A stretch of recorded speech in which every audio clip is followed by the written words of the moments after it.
चलो रे डोली उठाओ कहार पिया मिलन की रुत आई।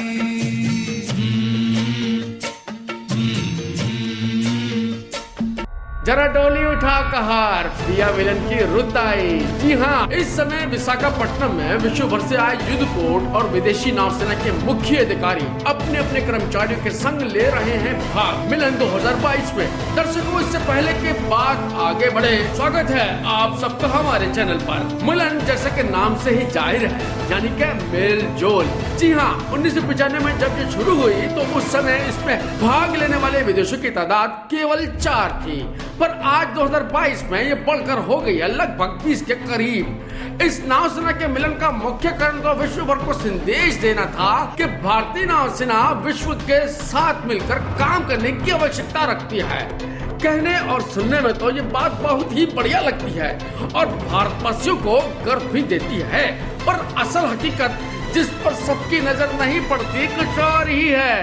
पर दर्शकों, घबराइए नहीं, धीरज रखिए, क्योंकि हम लाते हैं आपके लिए हमेशा की तरह गुप्त जानकारी और ज्ञान।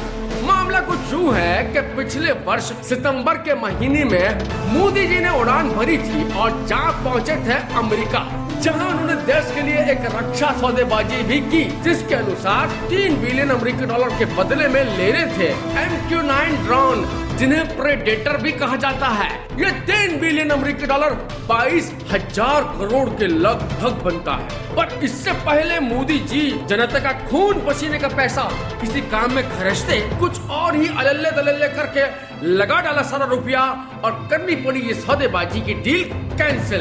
दर्शकों, इसी कम पैसे के कारण जितने भी रक्षा सामान का काम हो रहा है उस पर खर्च पड़ रहा है, पर नहीं कुछ होता तो इनके टेंशन को कुछ नहीं होता। हैरत की बात है कि रुपया कम पड़ गया हो तो 200 युद्धपोत घटाकर 175 कर दिए, पर राष्ट्रपति जी के निरीक्षण के लिए पैसा था। रुपया कम पड़ गया तो प्राइवेट शिपयार्ड से काम ला दिया नौसेना के शिपयार्ड पर, और अब मिलन 2022 में करोड़ों रुपया लग रहा है।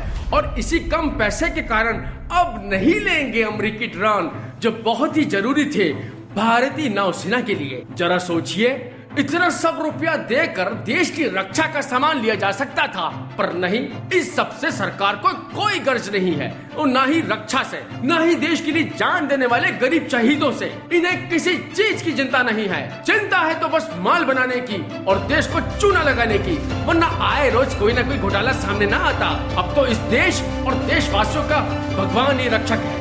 ये अपने मिलन की डोली उठा रहे हैं और भारतीय जनता अपने प्यारों की अर्थियां उठा रही है। जुड़े रहिए हमारे साथ और जानते रहिए गुप्त जानकारी।